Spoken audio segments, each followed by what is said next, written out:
Bien, logran ver mi pantalla, ¿cierto? Sí, doctor, se ve. Ok, empezamos.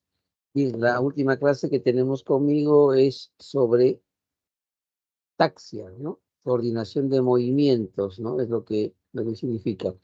Bien, entonces, vamos a empezar.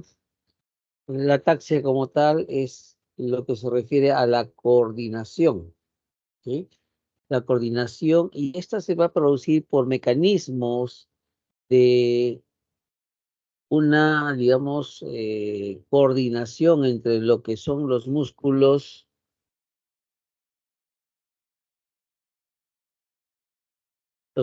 agonistas, que son los que están iniciando el movimiento, los que acompañan, que son músculos sinergistas, los de oposición. Ustedes saben que sobre una acción muscular tengo un efecto de oposición, que es lo llamado músculos antagonistas, y los músculos que finalmente permiten la fijación o la posición en donde voy a poner o voy a terminar determinado movimiento.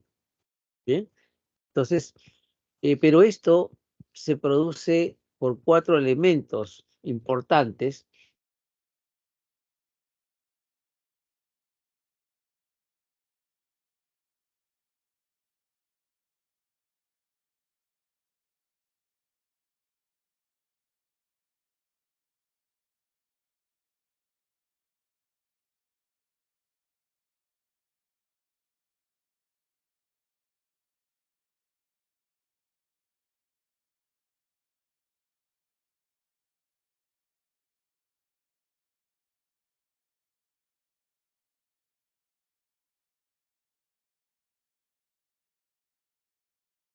Doctor, no lo escuchamos.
Bien, buenas noches, chicos. Nuevamente, disculpen, se me desconectó, no sé qué pasó en mi compu.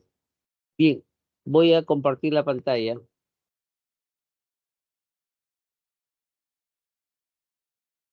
Está bien, doctor.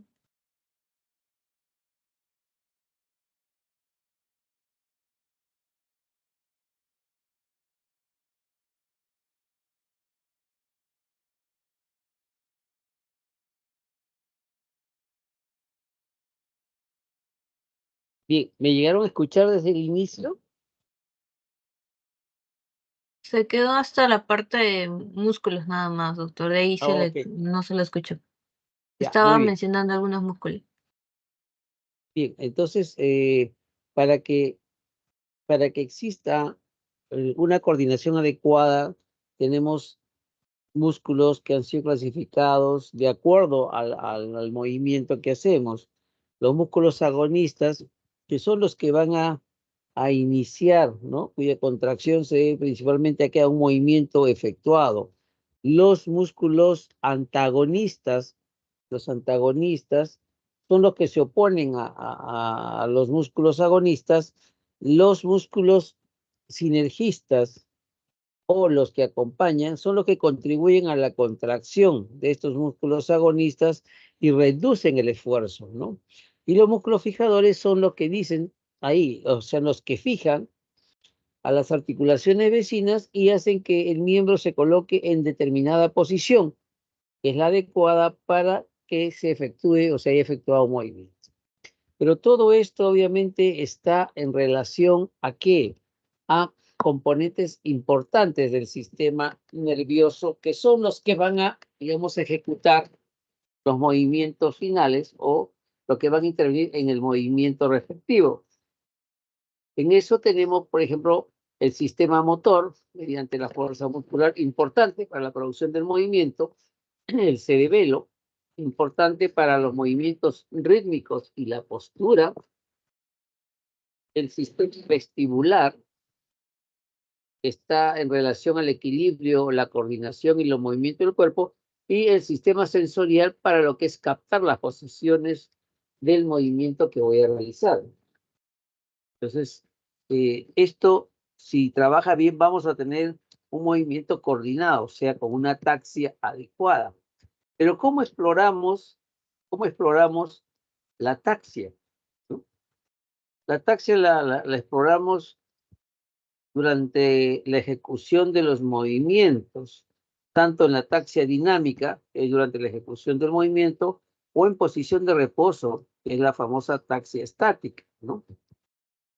La ataxia dinámica se examina por medio de pruebas que consisten en establecer una meta u objetivo a los movimientos del enfermo.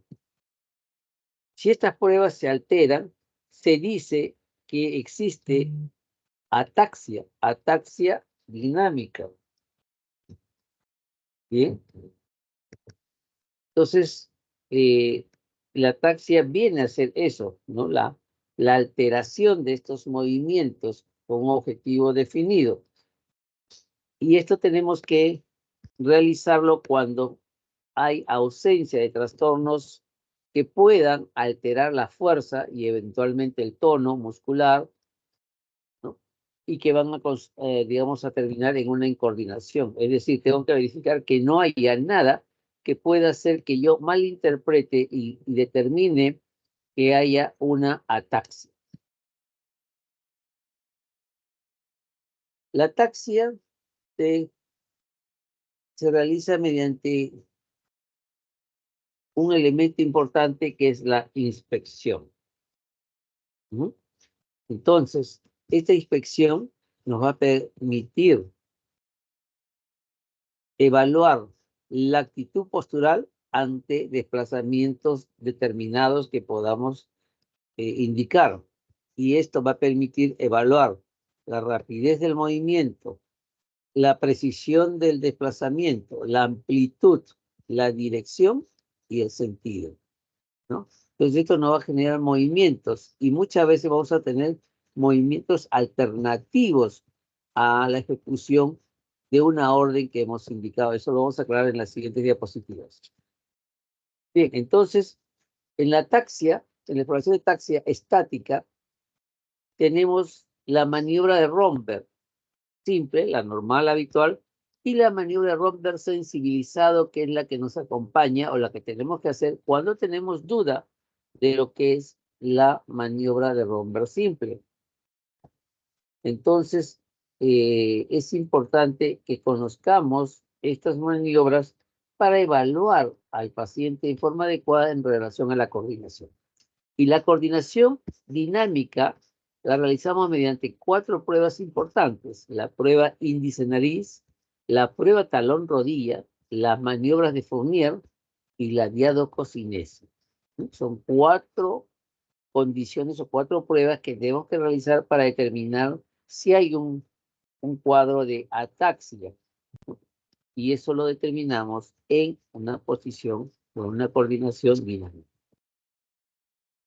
En la ataxia tenemos que ver elementos que componen la ataxia. La ataxia, no ataxia, sino la ataxia, tiene que tener cronometría del movimiento, sinergia del movimiento, simetría del movimiento, una eumetría, que es la precisión del movimiento. La alteración de cada una de ellas es lo que acá ustedes ven, la discronometría. Es un defecto en la iniciación y la duración del movimiento. Es decir, cómo inicio y cuánto dura el movimiento. Si ustedes van a coger un lápiz, un lapicero, ustedes van a ver que el movimiento de inicio es rápido y la duración rápido. Pero cuando hay una discronometría, hay una demora en el inicio y una duración que se prolonga hasta llegar al blanco objetivo. Bien, en sinergia, ¿qué significa asinergia? Cuando hay fragmentación en los movimientos. Es decir, si yo voy a coger un lápiz en un solo movimiento, cuando tengo un problema de asinergia, voy a hacer en 1, 2, 3, 4 movimientos y llego al lápiz. ¿Okay? Eso es lo que se llama asinergia.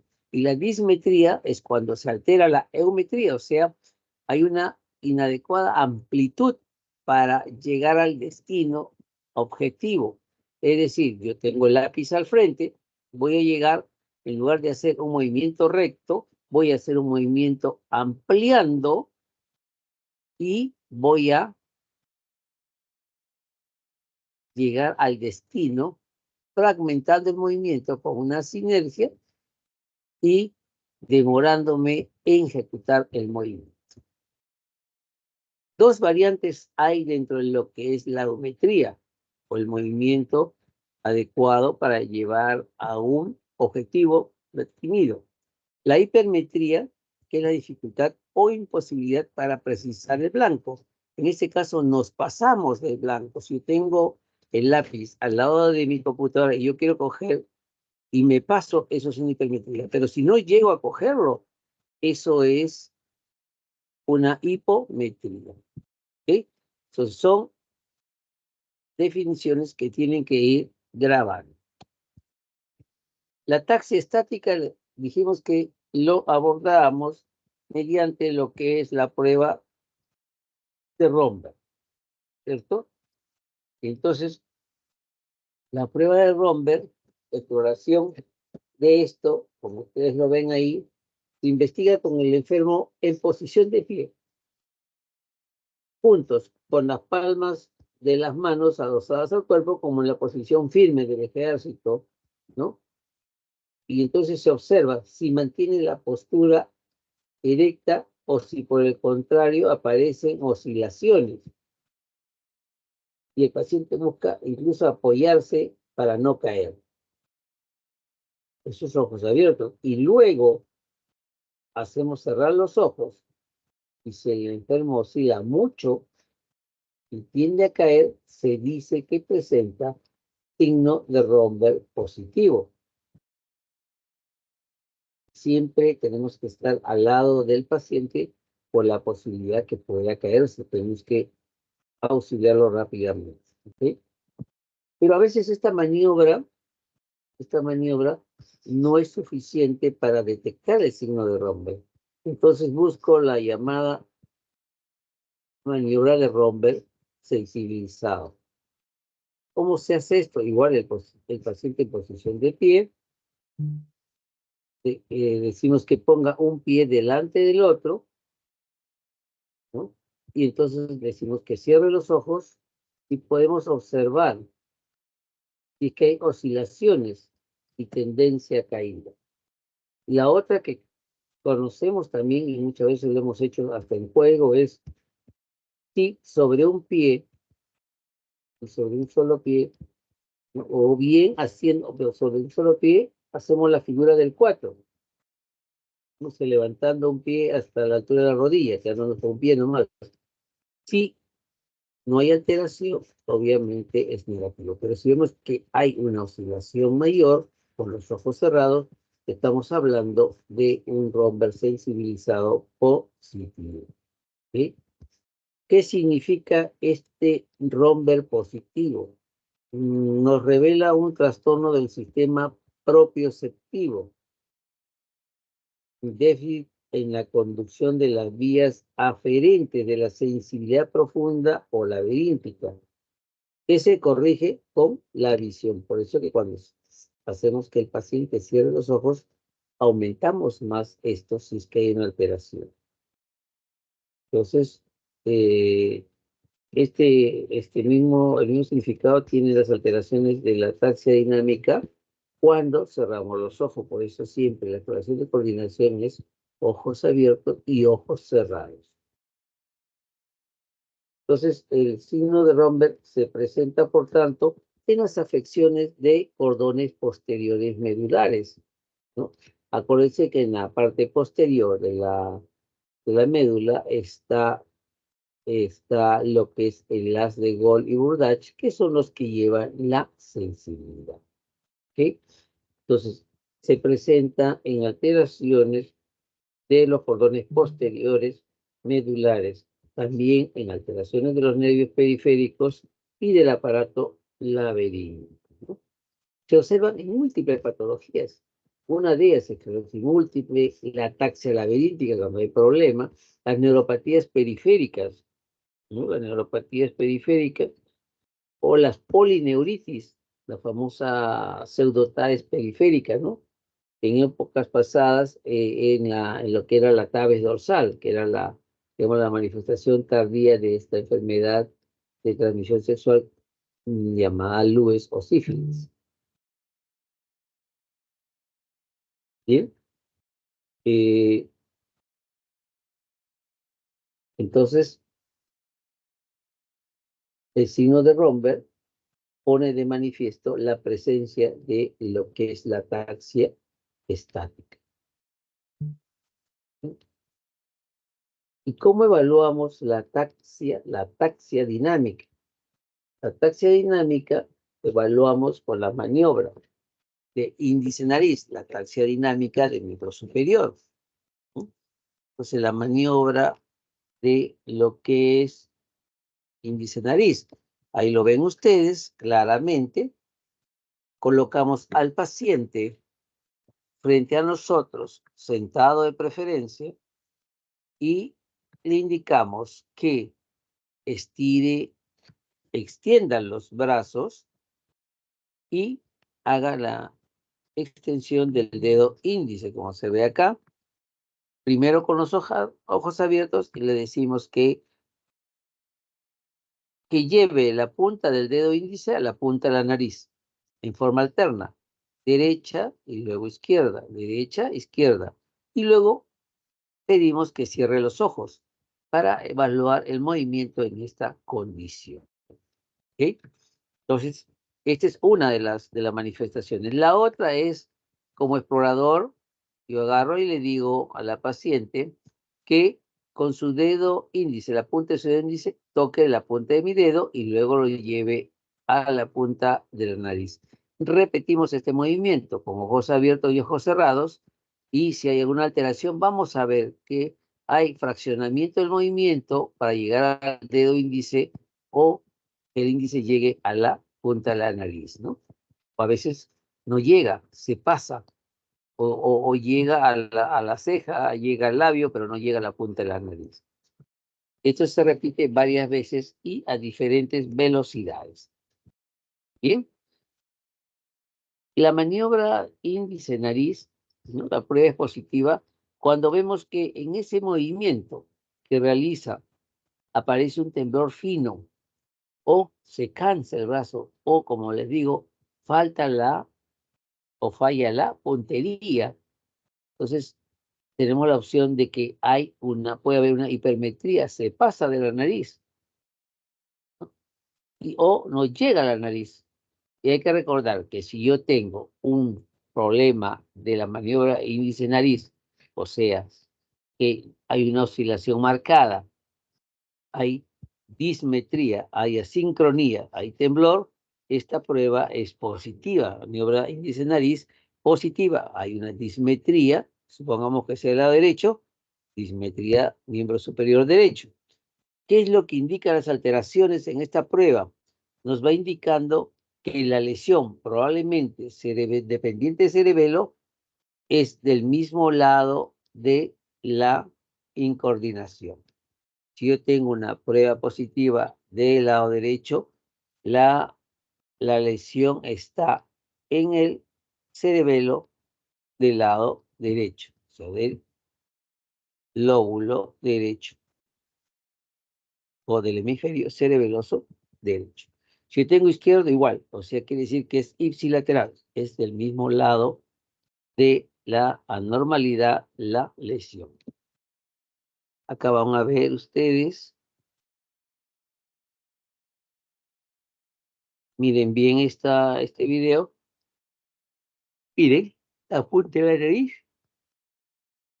dedo, punta de nariz, ahora le decimos que cierre, punta de la nariz, punta de la nariz, ¿no? Está, digamos, correcto. Ahora vamos a ver la siguiente. La siguiente es una, miren cómo va la misma paciente,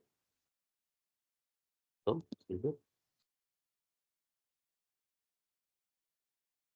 Punta del explorador, le decimos que cierre los ojos, miren, no llega a la punta del índice, le pide que abra los ojos y que vea dónde está. Ahora con la otra mano, miren, la izquierda con la izquierda, la punta, ahora con los ojos cerrados le decimos, ojalá no llega, no llega, ¿ves? Hace un movimiento. Obviamente esto es una evaluación con algo de simulación, ¿no? Pero esa es la forma. Este explorador está haciendo lo que es, a ver, con su dedo índice, toque mi punta del dedo índice, ojo abierto, ojo cerrado, mire, se desorientó espacialmente, no llegó en el lado derecho. Ahora lo mismo, izquierdo con izquierdo, le pide que toque la punta de su dedo índice con la punta del dedo del explorador. ¿Ok? Ojo abierto si lo puede hacer. Ojo cerrado, mire cómo hay un poquito de hipometría y luego lo ubican. Por arrastre lo ubican, ¿no? Entonces, eso de ahí son variaciones que pueden ustedes hacer de la maniobra índice-nariz. Punta del dedo índice a la nariz, dedo a la punta del dedo índice a la punta del explorador, la otra es punta del dedo del paciente a la punta del dedo explorador, a la punta de la nariz. Esta triada puede hacerse también. La cosa es explorar el movimiento, cómo es la geometría, cómo es la sinergia, si aparece o no aparece el temblor durante el movimiento que se está explorando. Bien, hemos hecho la maniobra índice-nariz, estamos haciendo la maniobra o la exploración de la diadococinesia. ¿Qué es la diadococinesia? Es la capacidad para realizar movimientos alternantes, ¿ok? ¿Y esto cómo lo hacemos? Ojo, hay varias formas. La más frecuente que hacemos es lo que es la pronosupinación, ¿no? Pongo al paciente en posición, o sea, la mano de pronación, y le digo, va usted a realizar los movimientos siguientes. Yo le indico pronosupinación, no le voy a decir supinación al paciente, sino va usted a poner el dorso de la mano y luego la palma de la mano sobre la sábana, por decir así, en forma rápida para ver la regularidad y la simetría de movimientos de ambas extremidades. ¿Ok? Esa es una forma. La otra es decirle al señor, usted ha sacado focos alguna vez, esos focos antiguos, va a usted a simular como que está colocando el foco. Y entonces ustedes van a ver cómo hace ese movimiento simétrico en ambas manos o que no hay digamos, una coordinación entre el movimiento al tratar de entornillar, digamos, los focos imaginariamente. La otra posición es la de el movimiento opuesto del pulgar con la yema de los dedos, meñique, anular, medio, índice, meñique, anular, medio, índice. Ese juego lo voy haciendo, ustedes hagan ese juego y van a ver que sí encuentran simetría porque no tienen ningún problema de coordinación.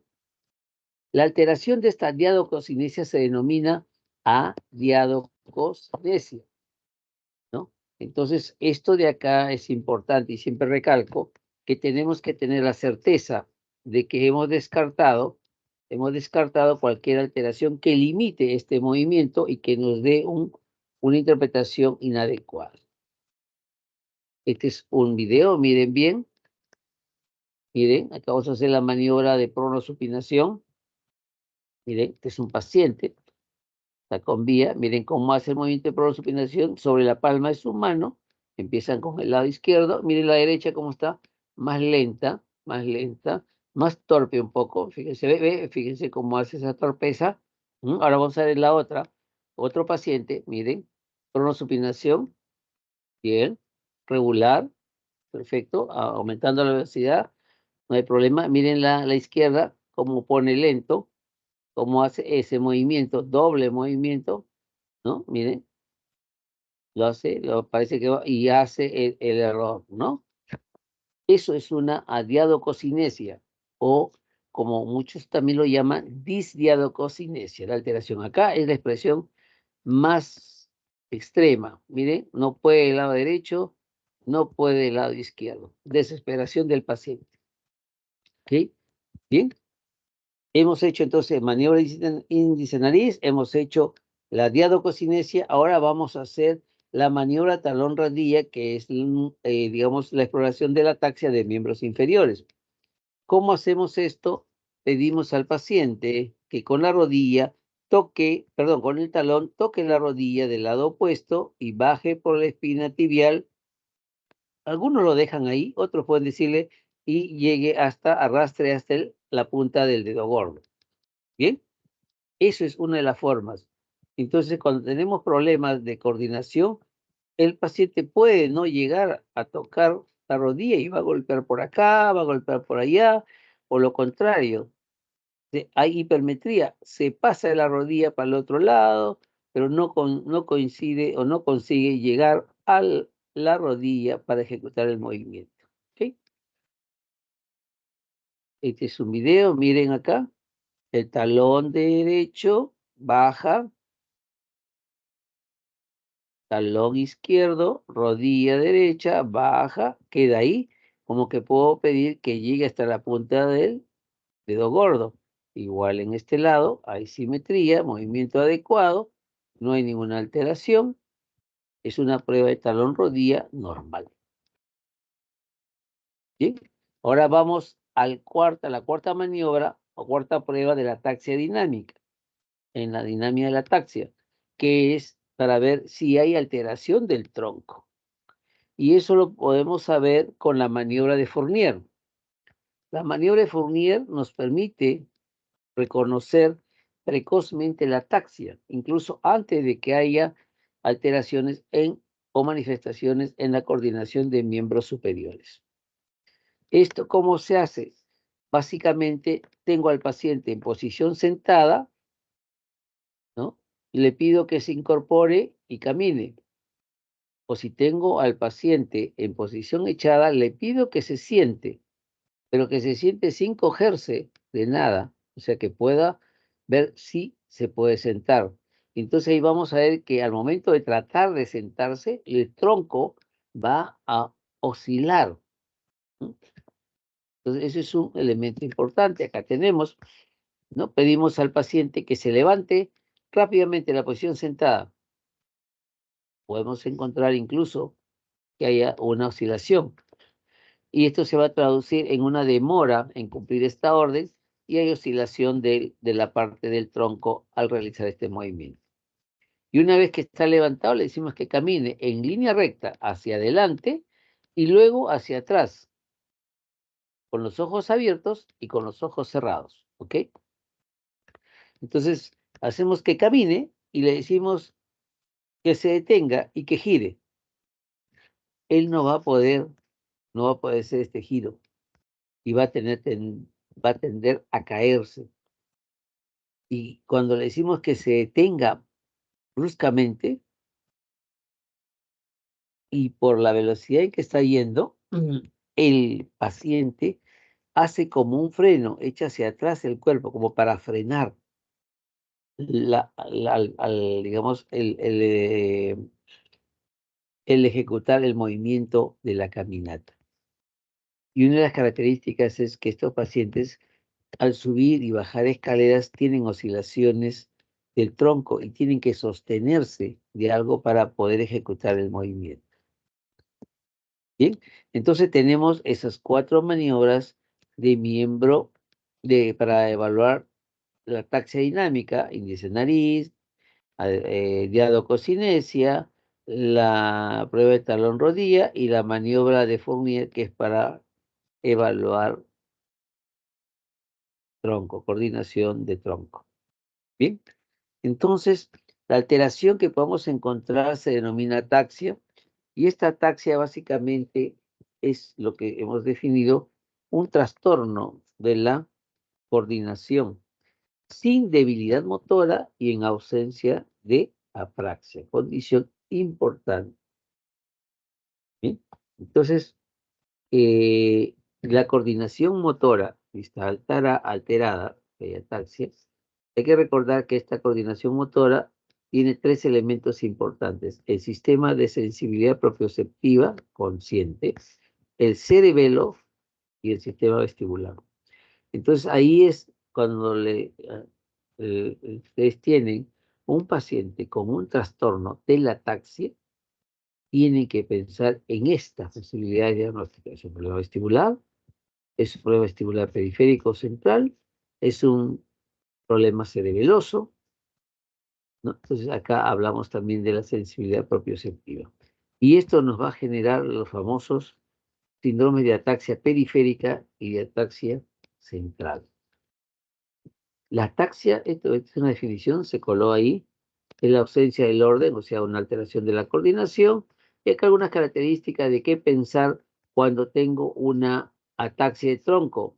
Mi localización de compromiso, mi área topográfica es el vermis inferior. El vermis superior y la parte anterior de los hemisferios es marcha y postura. Los hemisferios cerebelosos propiamente es la ataxia de extremidades, ¿no? Que puede provocar, pues, temblor, disartria, movimientos oculares y todo eso. ¿Bien? Entonces, la ataxia periférica se observa en las neuropatías periféricas, como dice bien ahí la diapositiva, ¿no? O las llamadas polineuropatías. La ataxia radicular, perdón, la ataxia periférica se debe básicamente a la imposibilidad de que los estímulos propioceptivos alcancen el sistema nervioso central. Por eso que se le denomina la ataxia neurítica. ¿Ok? Entonces, dentro de se vincula esta ataxia, se vincula a diversas causas, como cuáles, que originan neuropatías periféricas. Ahí tenemos la neuropatía alcohólica, la neuropatía diabética, algunas neuropatías 10 mielinizantes, como el síndrome de Guillain-Barré. Acuérdense que esto se ve en la parte secuelar, porque en la etapa aguda de Guillain-Barré hay una paraplegia o paraparesia. No hay modo de caminar, no hay modo de actitud para decirse ataxia. Por eso en la parte secular, en la enfermedad desmielinizante, podemos tener manifestación de esta ataxia neolítica. ¿Dónde más puede presentarse la neuropatía desmielinizante? Crónicas, tóxicas, ¿no? Autoinmunes, vasculitis y la famosa porfiria, que también es una enfermedad olvidada, ¿no? En la cual puede haber una manifestación neurológica como parte de la evolución de la enfermedad. Sarcoidosis también puede presentar, ¿no? ¿Cuáles son los hallazgos clínicos? Los hallazgos clínicos de la ataxia neolítica. Hay trastornos tróficos distales. Tenemos hiporreflexia o arreflexia profunda. Tenemos trastorno de la sensibilidad a hipoestesia en bota o guante, que es, digamos, manifestación muy característica del problema desmielinizante tipo Guillain-Barré, ¿no? Hay alteración de la sensibilidad superficial o de la profunda con la presentación de abatiestesia. ¿Ok? Bien. Las masas musculares y los troncos de los nervios periféricos presentan dolor cuando hay presión en esta ataxia neolítica. No hay presencia de Romberg, y si hay un Romberg positivo, estamos hablando de una pseudotabes. Muy bien. Entonces, estos son los hallazgos de la ataxia periférica neolítica desmielinizante, ¿no? Trastornos tróficos, o sea, hipotrofia, hiporreflexia o arreflexia, hipoestesia, hay alteración de la sensibilidad superficial y la profunda, las masas musculares están, digamos, son dolorosas a la palpación de las masas y los troncos de nervios periféricos, y no hay presencia de Romberg. Son características importantes que tiene que verse en la ataxia neolítica. Bien, en la ataxia central tenemos ahí la ataxia medular, que se manifiesta en las mielopatías que lesionan los cordones posteriores, ¿no? Se produce ataxia que se origina entonces por falta de conducción de las impresiones propioceptivas periféricas a los núcleos, ¿ok? Encefálicos que están involucrados en la coordinación. Bien, entonces también se puede dar en los trastornos sensitivos, provocando hipoestesia o anestesia profunda, táctil, discriminatoria, y la ataxia tiene la característica de ser estática, o sea, hay signo de Romberg y también dinámica. Es una de las ataxias que presenta las características de estática y dinámica. ¿Cómo es que estos pacientes lo vemos? Caminan con los pies separados, o sea, ampliando bases de sustentación. Miran los pies, van caminando mirando los pies para ver si están pisando o no. ¿Mm?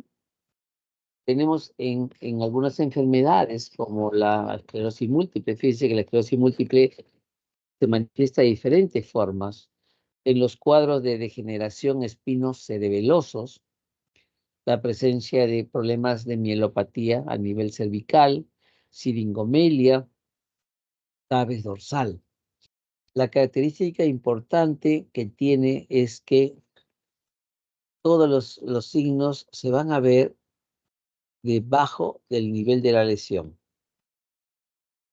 Entonces ahí podemos analizar la pérdida del tacto profundo, bilateral, la pérdida bilateral del sentido de la vibración, la discriminación entre dos puntos también se pierde, el sentido de la posición, la alteración de los reflejos osteotendinosos y la alteración sensitiva con la presentación de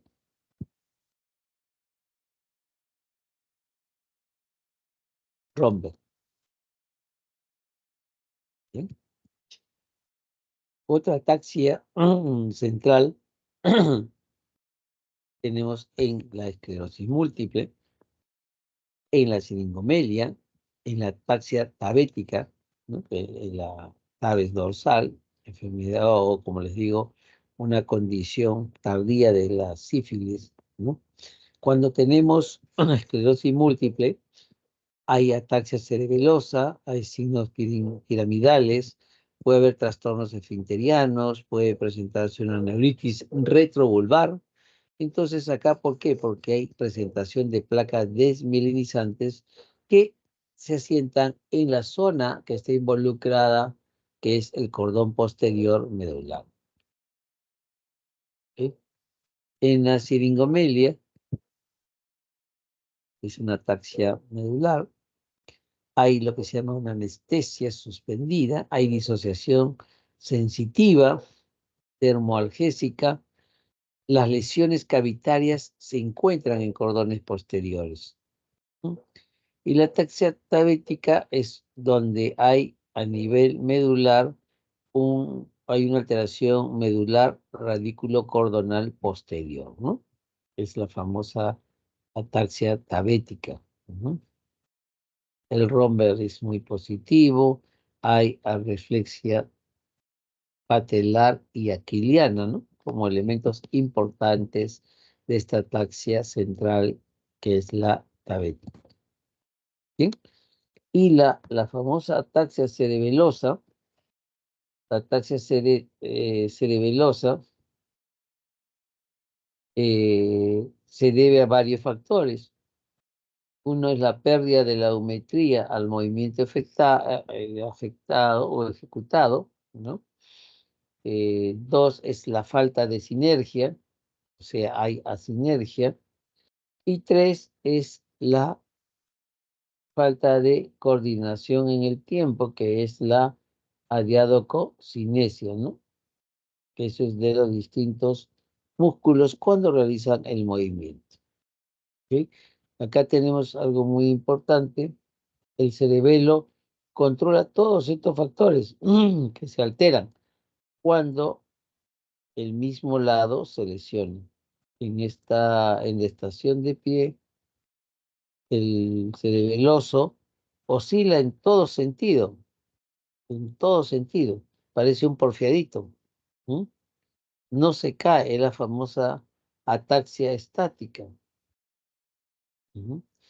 El derrame el cierre de los ojos no agrava su desequilibrio, o sea que hay un romber ausente. ¿Ok? El sistema cerebroso no tiene rombo. Eso es una cosa importante. El cerebelo que controla estos factores, el cerrar durante el examen clínico no agrava su desequilibrio.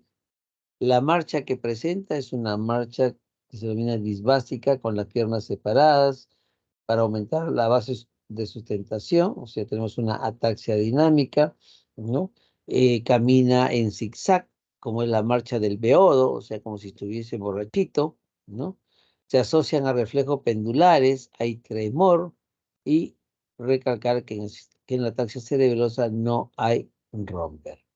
Acá la lesión obviamente son el cerebelo o sus vías. Este es algo muy rápido, vamos a pasar.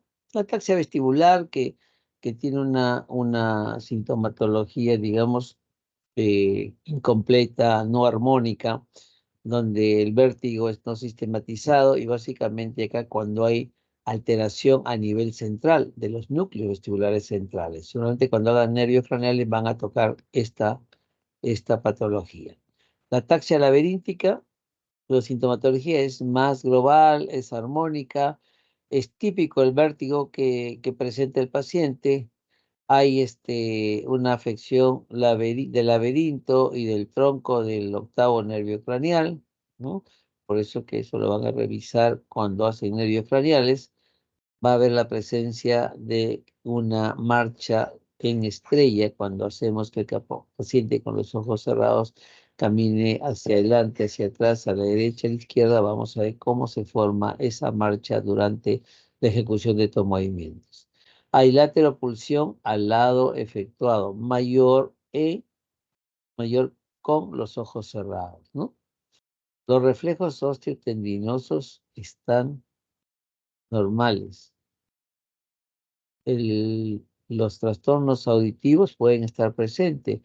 Puede haber hipoacusia, puede haber acúfenos, puede haber vértigos. Si nos viene un paciente con cuadro vertiginoso, teniendo acúfenos, hipoacusia, ¿no? Que está desarrollando hipoacusia, obviamente, y hacemos la prueba para ver si hay un rombo laberíntico o no, vamos a determinar que hay una ataque, la presencia de una ataxia. Bien, ahora vamos al tema del síndrome cerebeloso. El síndrome, ¿preguntas hasta aquí? ¿Preguntas para continuar? ¿Ninguna? Ay, al parecer, doctor. Ya, ok. Continuamos entonces con síndrome cerebeloso. ¿Qué es el síndrome cerebeloso? En sí es el conjunto de signos y síntomas que se presentan por la alteración del control del cerebelo sobre la motilidad estática y la motilidad cinética. De ahí viene a generar todas estas alteraciones táxicas que presentan y lo que hemos hecho los modos de exploración. Cuando tenemos, cuando tenemos una alteración de un síndrome cerebeloso, estamos hablando que el cerebelo presenta, acuérdense, elemento importante, una forma muy característica que forma parte del neuroeje y ocupa, ¿qué? La fosa posterior del cráneo. Está separado del cerebro por una prolongación meningia que es la denominada tienda del cerebelo. Consta de, eso lo vamos a ver en la lámina de anatomía, ¿no? De una parte media, impar, que es el vermis, y dos laterales simétricas, que son los hemisferios cerebelosos, ¿ok? Entonces, esa es la característica de lo que es el cerebelo. Bien, entonces, cuando estamos frente a un síndrome cerebeloso, tenemos que pensar en dos aspectos importantes, o en tres, perdón. Uno, cuando hay desaparición o trastorno de la función, va a haber irregularidad o fragmentación de las secuencias motoras normales, lo que hemos estado hablando, viendo en la maniobra índice-nariz, ¿no? Principalmente. O cuando tenemos defectos de la velocidad, arco y fuerza del movimiento, estamos hablando de que hay una estimulación insuficiente o excesiva del órgano destinatario, o sea, hipo o hipermetría. Y cuando tenemos una perturbación de la sucesión motoro-trifásica, agonista, antagonista, agonista, vamos a prolongar el intervalo entre la orden para una acción y el comienzo del movimiento. Es decir, pido a ver que ejecute agarrar el vaso y lo que es, va a haber un intervalo de tiempo entre mi orden y empezar a ejecutar el movimiento solicitado. Entonces, estas características de alteración nos va a producir un aspecto fisiopatológico importante con la presentación de ataxia de movimientos voluntarios, un temblor de intención o temblor atáxico se denomina, trastornos del equilibrio y de la marcha y disminución del tono muscular en las lesiones agudas, ¿no? Entonces, estas son manifestaciones fisiopatológicas de un síndrome cerebeloso. Aquí es para básicamente darles algunas características cuando el síndrome cerebeloso constituye el cuadro neurológico dominante que hay que pensar cuando domina. Es el síntoma principal, signos principales. Hay que pensar en hemorragias e infartos cerebelosos, ¿ok? Pero también se puede dar en enfermedades heredoatáxicas, en la esclerosis múltiple, y ahí podemos plantear la posibilidad también de que se trate de un proceso expansivo del cerebelo o de la fosa posterior con hipertensión endocraniana, ¿no? Entonces, tenemos que ir pensando también en esa presentación, o sea, todo cuando sea el síndrome que domina el cuadro clínico. Ahora, el síndrome cerebeloso se puede asociar a patologías piramidales y extrapiramidales. Ahí puede ser una ataxia, puede ser enfermedades como la esclerosis múltiple o la que está asociado pues a signos de piramidalismo. Puede haber también síndromes vulvares y protuberanciales en los que la vía cerebelosa está afectada y generalmente son de origen vascular, ¿no? Miren cómo estamos hablando, un síndrome cerebeloso predominantemente, un síndrome cerebeloso asociado y un síndrome cerebeloso asociado a manifestaciones neurológicas, ¿no? La atrofia cerebelosa del alcohol, los síndromes vulvares y protuberanciales y el famoso síndrome de Wallenberg, que es una de las posibilidades diagnósticas, ¿no?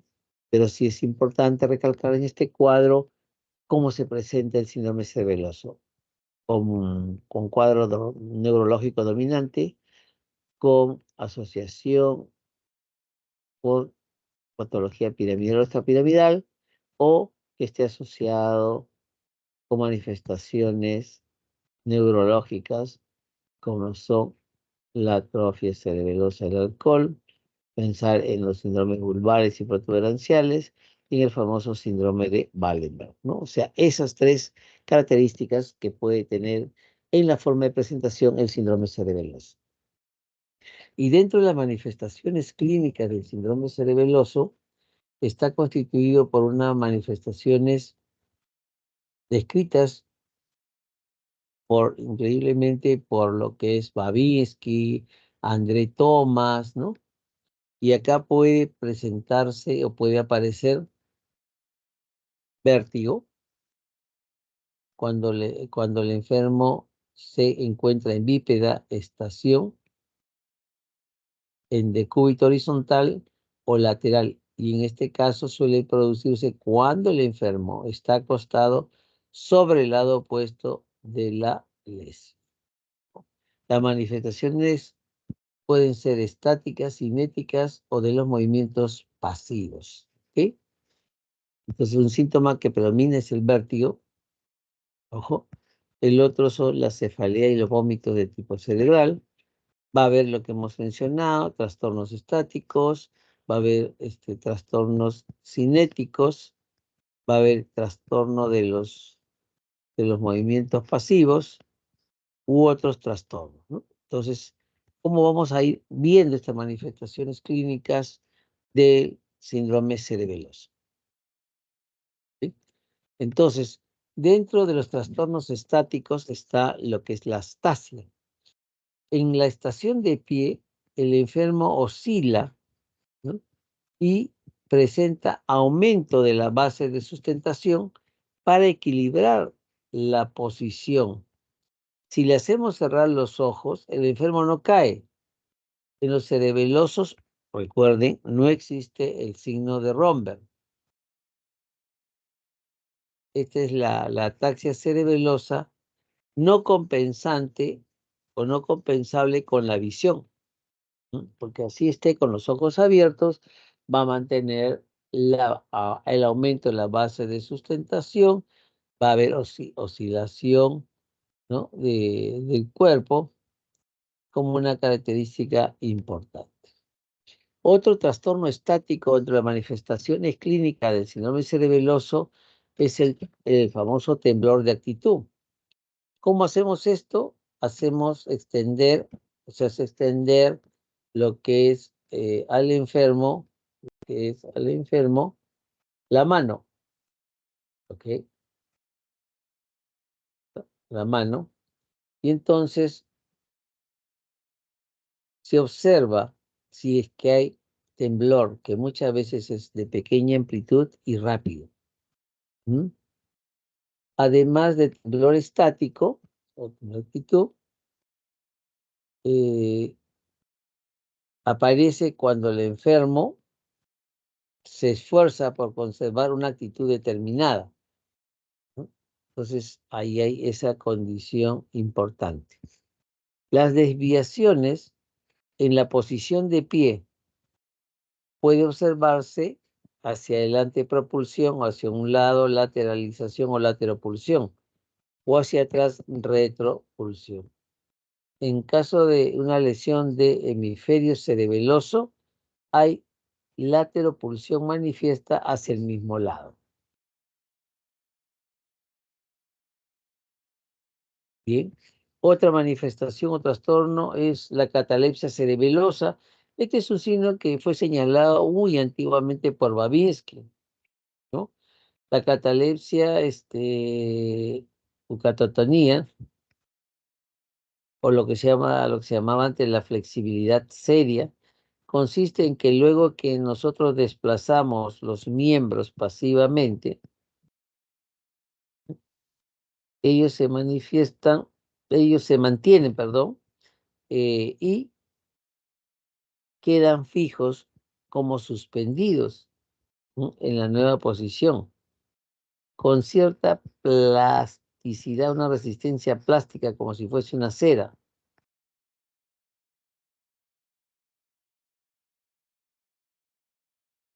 Entonces, estas son algunos de los trastornos. Y hay otro que, por ejemplo, acá es la hipotonía muscular, que se observa, pues, movimientos amplios, o como este niño, ¿no?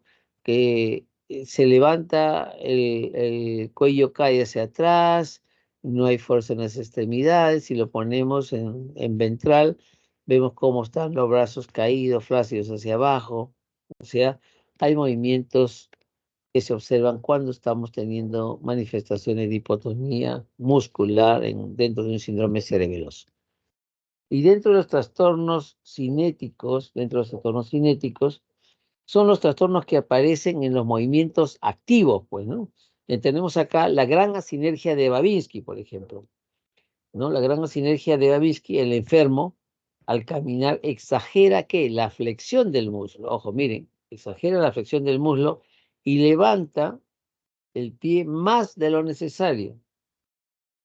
Cuando lo lleva hacia adelante, pero el tronco no avanza a la par, como que el tronco se queda, ¿no?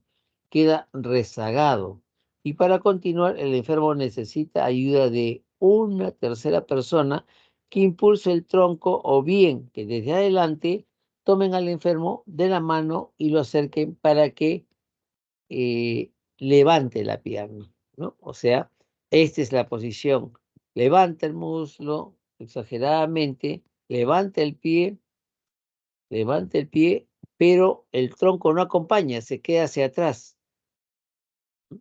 Esa es la característica de la gran asinergia de Babinski.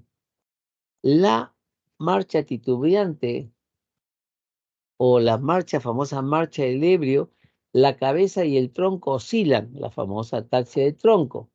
Y el paciente camina en zigzag con tendencia a caer, pero que no hay caída. Ujú.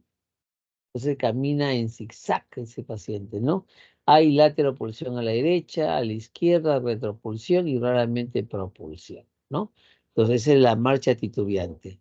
La hipermetría o dismetría son movimientos que sobrepasan, ¿no?, o no alcanzan el objeto indicado o el objeto buscado, pasándose hipermetría, quedándose hipometría.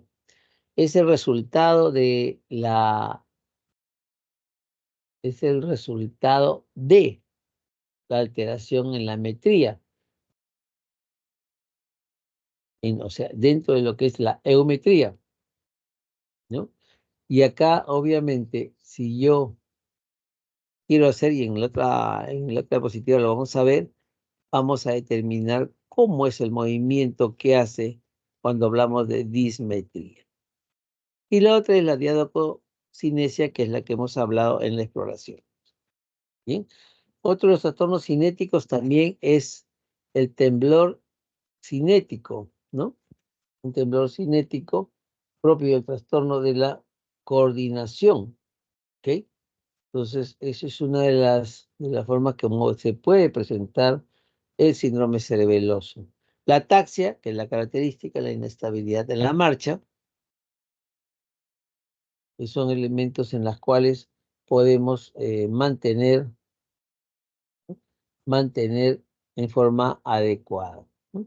El reflejo pendular es otra de las características, ¿no?, en la cual encontramos cuando evaluamos el reflejo osteotendinoso, lo sentamos al paciente, buscamos el reflejo patelar, golpeamos, la pierna normalmente tiene una reacción de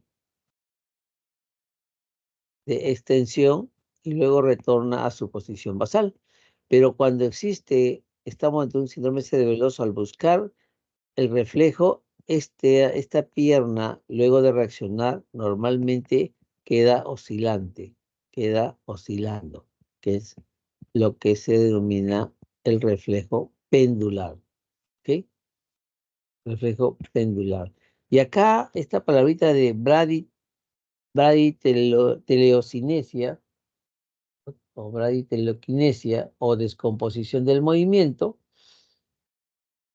¿no? Esto viene, pues deriva de una palabra lento, ¿no? Pues es braditelequinesia, ¿no?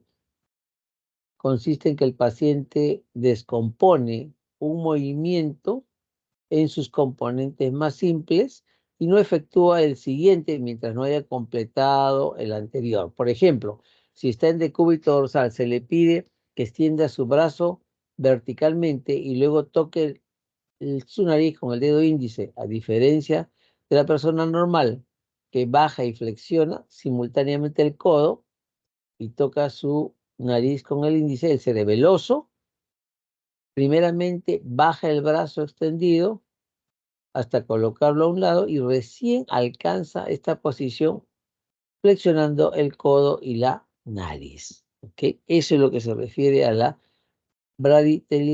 teloquinesia, ¿no? Braditeleoquinesia. Bien, entonces, estos son algunos de los trastornos cinéticos. Ahora, dentro de las manifestaciones pasivas, ¿qué maniobras debo saber? Estos trastornos se demuestran por medio de estas pruebas. La prueba de André Thomas, ¿no? La prueba de André Thomas, la prueba de Stewart-Holmes. Entonces, la prueba de pasividad de André Thomas se refiere a la posibilidad de imponer movimiento a las articulaciones sin que el paciente corrija o ofrezca resistencia, ¿no? La pasividad cerebelosa es el resultado ¿de qué? De la hipotonía que determina la lesión. ¿Bien? Entonces, ¿eso cómo lo vamos a ver? Acuérdense que la prueba de Stewart-Holmes es, como explorador,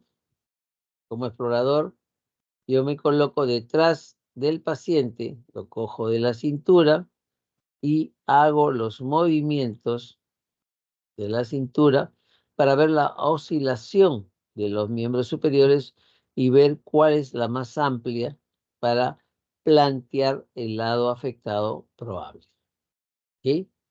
Entonces, esa es una de las maniobras, la de André Thomas. La de Stewart-Holmes es otro medio de explorador de los movimientos pasivos, ¿no?, en los cerebelosos.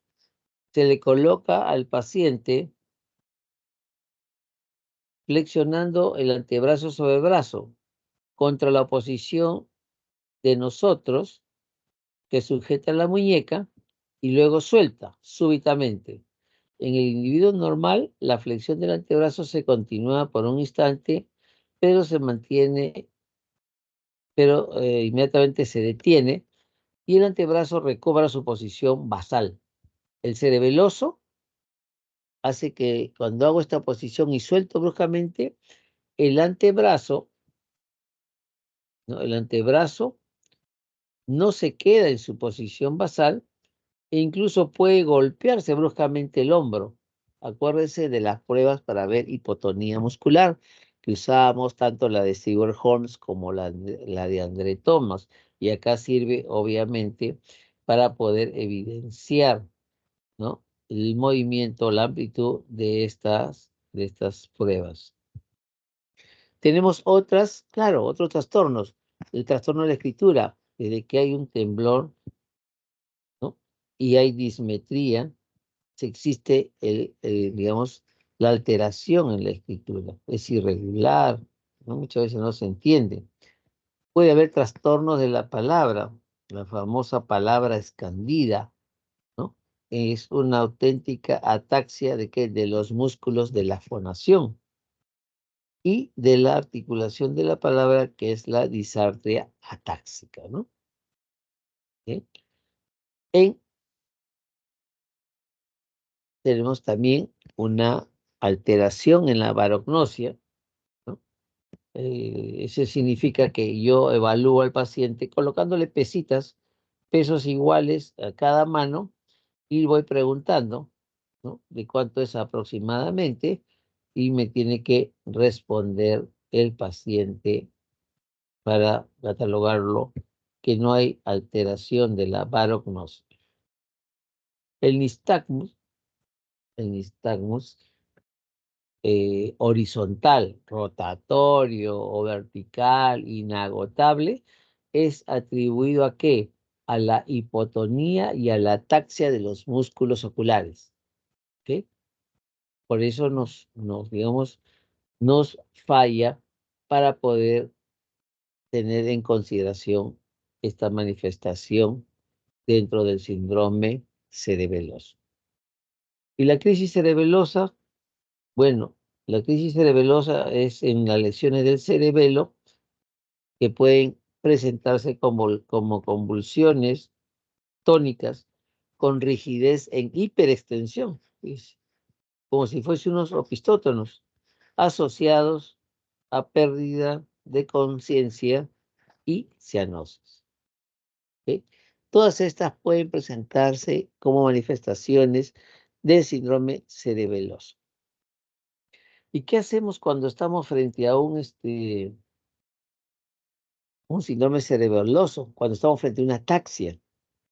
Tengo que averiguar cuáles son los antecedentes familiares, cuáles son los antecedentes personales, la edad del paciente, los signos que acompañan a cada síntoma es importante para poder engranar y definir esa posibilidad diagnóstica de acuerdo a la sintomatología. Tenemos acá algunas pruebas diagnósticas de maniobras semiológicas en relación a síndrome cerebeloso.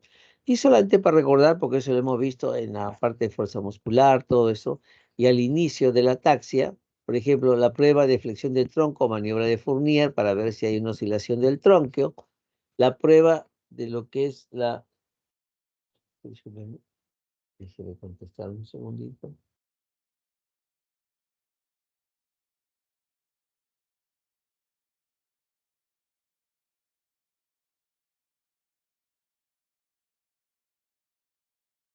Ya, la prueba de lo que es la inversión del tronco, ¿no? Que normalmente deberíamos tener, chicos, un segundito, por favor, déjenme mandar un mensaje.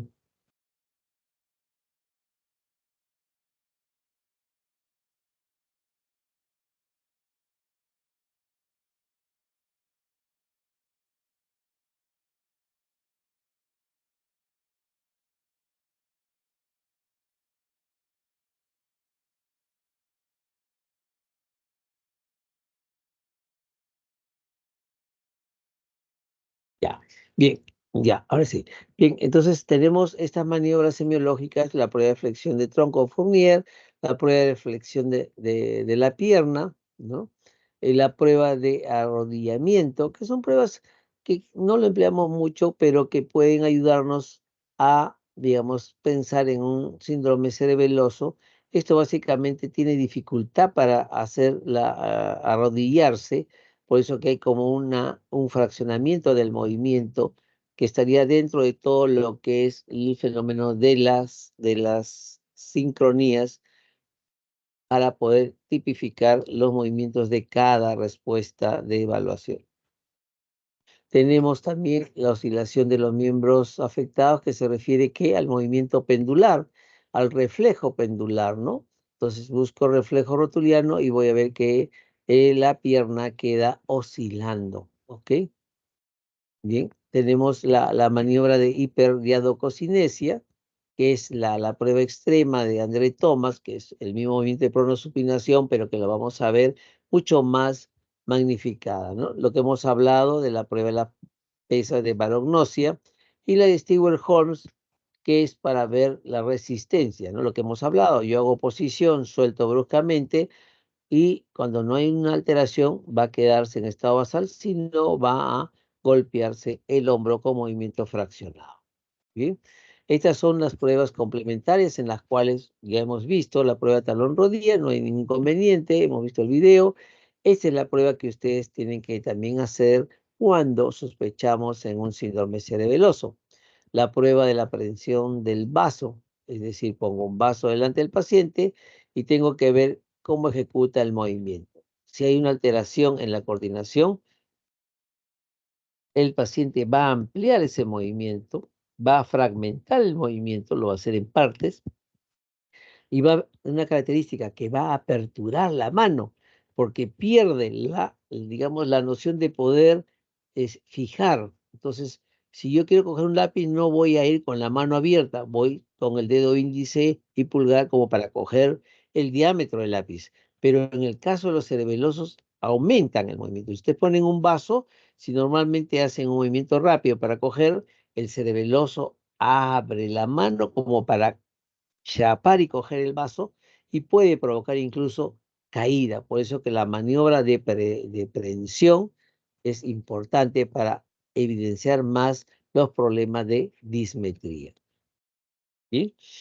Entonces, una vez que tenemos, una vez que tenemos planteado la posibilidad de un síndrome cerebeloso, tenemos que plantear un diagnóstico topográfico, ¿no? Las lesiones que afectan el cerebelo en su línea media alteran clínicamente al tronco y equilibrio. Las que afectan los hemisferios cerebelosos van a causar ataxia de miembros. Entonces tenemos esta característica. Si yo tengo una lesión en vermis medio, voy a tener ataxia de tronco y equilibrio. Trastorno de equilibrio. Si yo tengo afectación de hemisferio cerebeloso, voy a tener lo que es la ataxia de extremidades, dismetría, disdiadococinesia o adiadococinesia, sinergia, temblor cerebeloso, todo lo que hemos encontrado en la evaluación semiológica. O sea, miren cómo ya nos está dando la topografía el cerebelo. Bien, esto es la parte que iba a hacer recordar de la anatomía, ¿no? El lóbulo anterior del cerebelo, que es el paleocerebelo, el lóbulo posterior, que es el neocerebelo, el lóbulo floculonodular, que es el archicerebelo, y cada uno tiene una manifestación, ¿no? Si yo tengo un problema o en el lóbulo anterior paleocerebelo, está en relación al tono y postura también.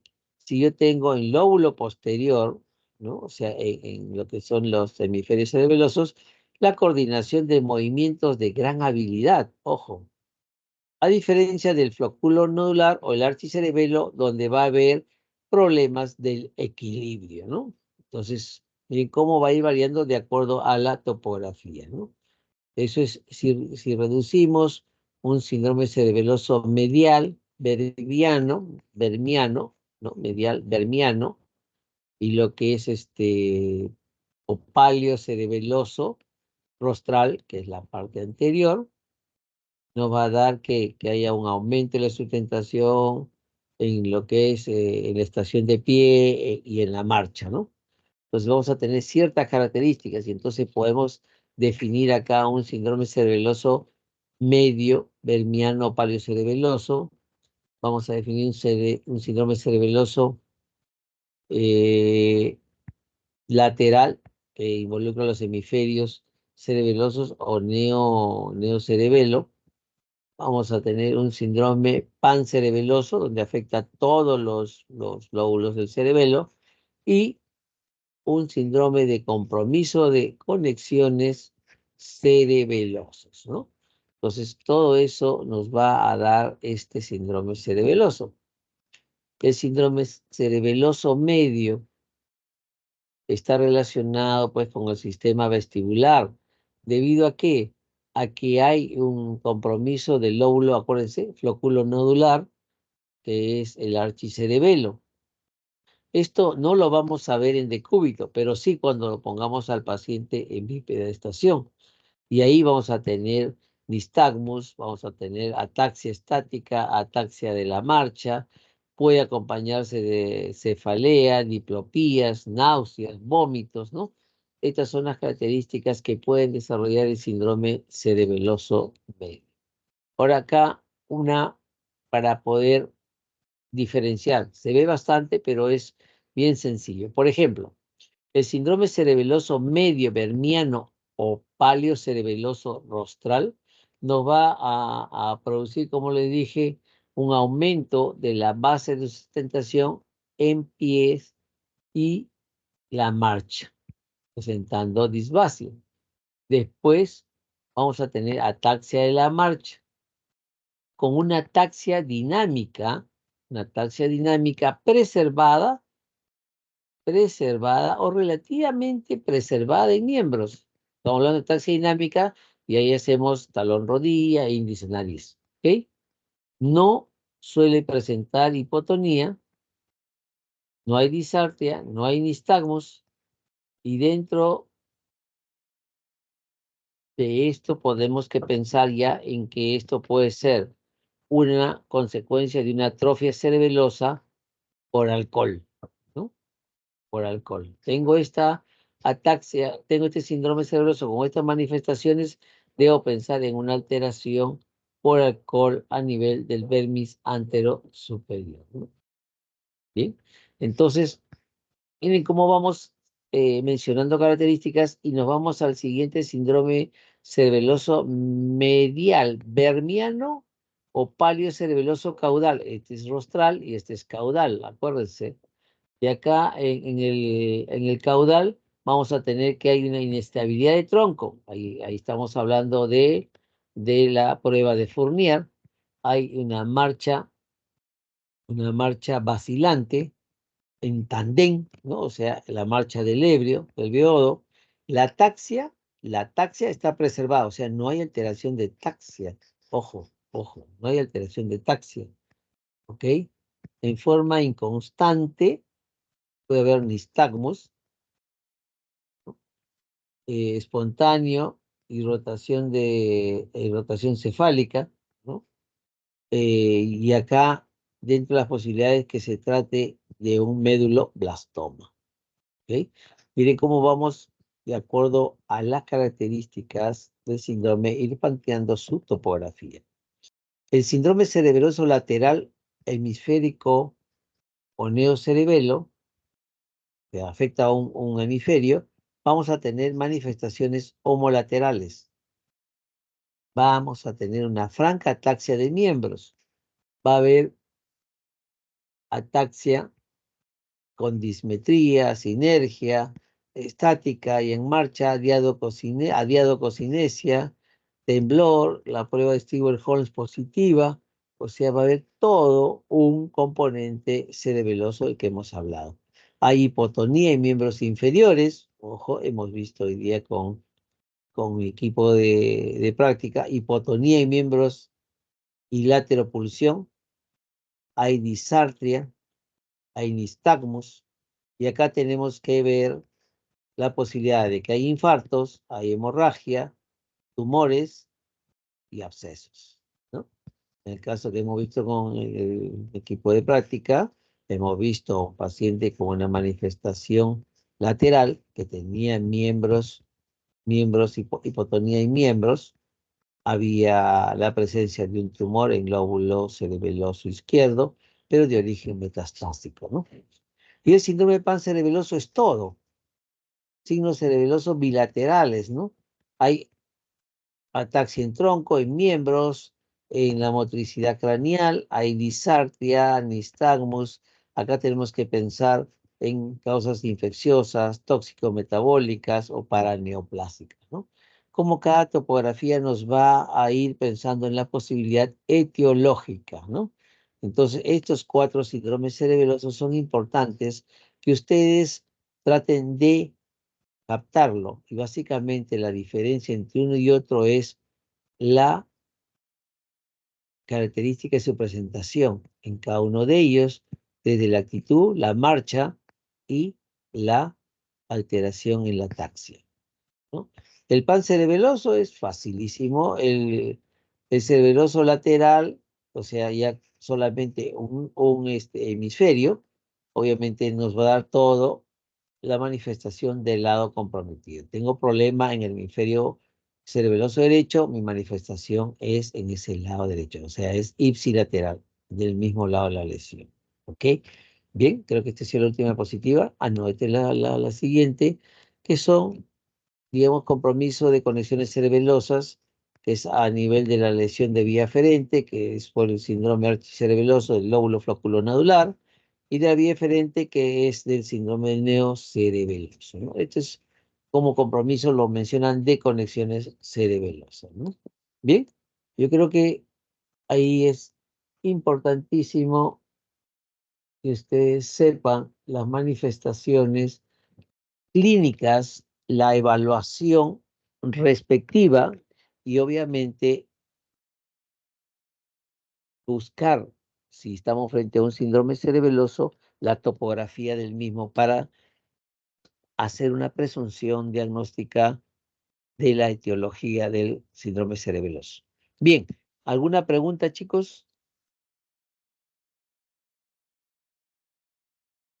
Doctor, esa parte donde mencionó de la disfasia, perdón, ¿se refiere a la cojera o esa parte no me quedó muy clara?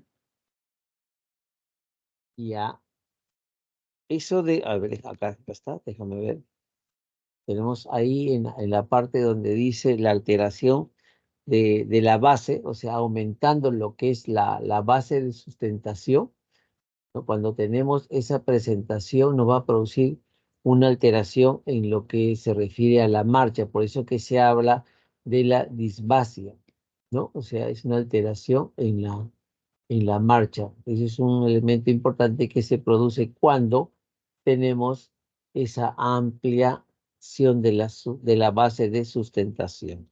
Y otra cosa importante que quizás se me pasó es, déjenme ver, ponerles acá, chicos, acá está, esta acá, en lo que se refiere a lo que es la prueba de inversión del tronco. Aquí, esto de acá es cuando el paciente está en posición de pie, ¿no? Y hacemos que se incline hacia atrás. Normalmente se flexionan las piernas para mantener el equilibrio, normalmente, ¿no? Normalmente. Eso es lo normal. Ahora en el cerebeloso no las flexiona, al contrario, permanece extendidas y por eso que pierde el equilibrio. Si ustedes hacen la prueba tratándose, a ver, de flexionar el tronco hacia atrás, ¿no? Las rodillas, las piernas van a flexionarla y van a mantenerse en equilibrio. Pero el cerebeloso te cambia todo eso, te cambia, ¿no? Se pone rígido, ¿no? Las piernas son extendidas y se cae, y puede caer, se pierde el equilibrio, ¿no? Que son, digamos, elementos importantes en las cuales pueden, digamos, evaluarse este paciente. Y acá creo que en lo que es esto sí lo tienen que hacer siempre con cuidado para que puedan, digamos, evitar las caídas, ¿no? Eso es lo que se tiene que realizar. ¿Bien? Otra cosa que ahí yo no les puse mucho es en la prueba esta de la flexión de la pierna, ¿no?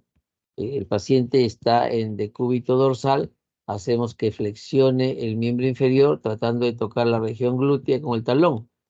Ello se puede efectuar normalmente sin que el talón abandone, digamos, el plano de la cama. En el cerebeloso, los movimientos se descomponen. Inicialmente el enfermo flexiona el muslo sobre la pelvis, con la pierna extendida, luego eleva, y después el talón sobre el plano horizontal y después flexiona bruscamente, ¿no? Y golpea el talón, ¿no? Contra el glúteo en la cama. Entonces, esa descomposición de movimiento y ese golpe que normalmente no debería ocurrir, presenta el cerebeloso, ¿no? Esas son condiciones que siempre hay que tener en cuenta cuando podemos evitar y evaluar básicamente lo que es las alteraciones de del síndrome cerebeloso. Para la varognosia, por ejemplo, traten de conseguir unas pesitas o poner elementos pesaditos, por ejemplo, un lapicero, una regla o un elemento un poco más pesado, un celular, por ejemplo, y el paciente tiene que reconocer, ¿no? Y eso está vinculado a lo que es la sensibilidad también como parte del estudio. Bien, ¿alguna otra pregunta?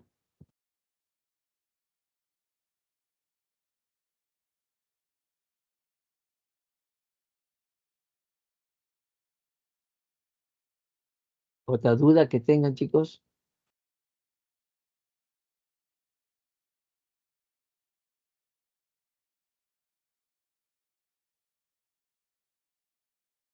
¿Ninguna otra duda?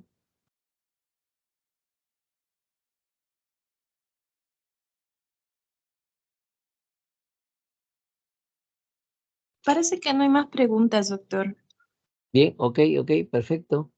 Si no hay pregunta, damos por concluido y bueno, gracias por la atención. Espero no haberlos cansado porque este tema es bien amplio y traten en lo posible de mantener lo que es el orden en la evaluación que es importante. Bien, chicos, gracias, Keila.